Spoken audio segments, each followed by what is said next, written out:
রিজিক এমন একটা জিনিস আমরা কেউ আগে থেকে কখনোই বলতে পারবো না আমাদের রিজিক কখন কোথায় কি অবস্থাতে আছে। হ্যালো এভরিওয়ান, আসসালামু আলাইকুম। কি অবস্থা সবার? আমি খেলনা নতুন আরেকটা ডেইলি ব্লগে সবাইকে ওয়েলকাম জানাচ্ছি। এই ভিডিওটা ছিল 27 তারিখের ভিডিও, মানে শনিবার ছিল 27 তারিখ। তো আমাদের কারো কোনো প্ল্যান ছিল না যে 27 তারিখে বা শনিবারে আমরা বাহিরে বের হব, কোথাও ঘুরতে যাব। হুট করে একটা প্ল্যান হয়। আর আমরা চলে যাই এক আপুর বাসায়। যেহেতু এর আগে আমি কখনো যাইনি, তাই ভাবলাম যাওয়ার আগে কিছু মিষ্টি কিনে নেওয়া যাক। যেহেতু প্রথমবার যাচ্ছি, তাই ভাবলাম মিষ্টিটাই নেওয়া ঠিক হবে। তো গাজীপুর ক্যান্টনমেন্টের ওইখান থেকে আমি কিছু মিষ্টি কিনে নিলাম। মিষ্টি কেনা শেষ করে সবাই মিলে গল্প করতে করতে চলে গেলাম একদম আপুদের বাসার কাছে। গেটে যাওয়ার পর দুলাভাইয়ের নাম বলে পরিচয় দেওয়ার পর আমাদের ভিতরে ঢুকতে দিল। আর এটা ছিল বাংলাদেশ কৃষি গবেষণা ইনস্টিটিউট গাজীপুর।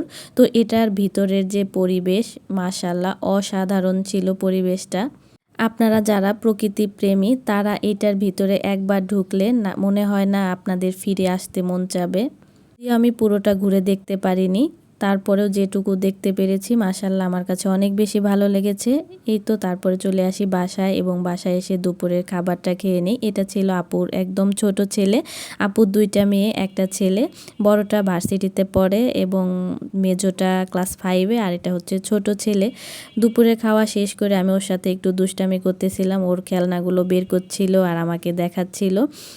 আপুর 3টা বাচ্চা মাশাআল্লাহ অনেকটা ভদ্র এবং অনেকটা মিশুক, সবার সাথে খুব তাড়াতাড়ি মিশে যেতে পারে। আমি যেহেতু ওদের সাথে প্রথমবার দেখা করেছি, ওদের ব্যবহারে বা ওদের কথাবার্তায় আমার কখনো মনে হয়নি যে ওরা আমাকে এইবার প্রথম দেখছে। তো যাই হোক, ওর সাথে একটু খেলনা দিয়ে খেলাধুলা শেষ করে আমি দুপুরে একটু ঘুমিয়ে গিয়েছিলাম। তো ঘুম থেকে উঠে দেখি আপু মুড়ি মাখা বানিয়েছে, সাথে মিষ্টি দিয়েছে বিকেলের নাস্তা করার জন্য। যেহেতু দুপুরের খাবারটা আমাদের অনেকটা বেশি দেরি হয়ে গিয়েছিল দুপুরের খাবার খেতে খেতে, তাই আমার মুড়ি খাওয়ার কোনো ইচ্ছা ছিল না, একটা মিষ্টি খেয়েছি শুধু। এরপর আমরা সন্ধ্যার নাস্তাটা শেষ করে চলে যাই মেলাতে। যেহেতু বাসার পাশেই মেলা হচ্ছিল, তো সবাই মিলে চলে গেলাম মেলাতে। আর মেলাটা দেখতে অনেক বেশি সুন্দর ছিল। মেলার আয়োজনটা তো আসলে সত্যিই অসাধারণ ছিল। মেলাতে প্রবেশ করার সাথে সাথে এরকম সুন্দর একটা পানির ফোয়ারা পাওয়া যাবে, যেটা দেখলে একদম মনটা শান্তি হয়ে যাবে। পানির ফোয়ারাটা দেখার পর আমার সত্যিই অনেক বেশি ভালো লেগেছে। সব কুটির শিল্প মেলাগুলোতেই কেন জানি না একই রকম ডিজাইন করা হয়। আমি যখন জামালপুরের মেলাগুলো দেখেছিলাম তখনও দেখেছিলাম যে এরকম পানির ফোয়ারা থাকে। প্রবেশ করার সাথে সাথে দেখা যেত যে পানির ফোয়ারা, তারপরে মাঝখানে একটা বড় টাওয়ারের মতো।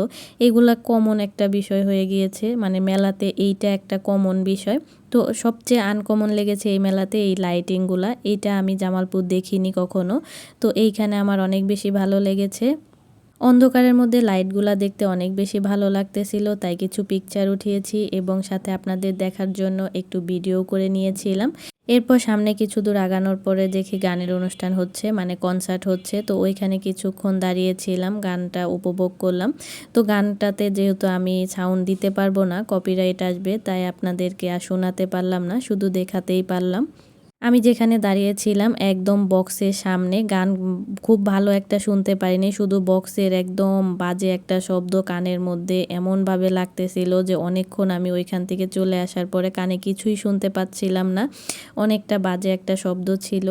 আমার কাছে মেয়েটার কণ্ঠ থেকে মেয়েটাকে দেখতে বেশি সুন্দর ছিল। মেয়েটা সত্যি কথা দেখতে মাশাআল্লাহ অনেক সুন্দর। যদিও মেয়েটার নাম বৃষ্টি, আমার কাছে মনে হয় মেয়েটার নাম মিষ্টি রাখলেই বেশি ভালো হতো, কারণ একদম রসগোল্লার মতো দেখতে।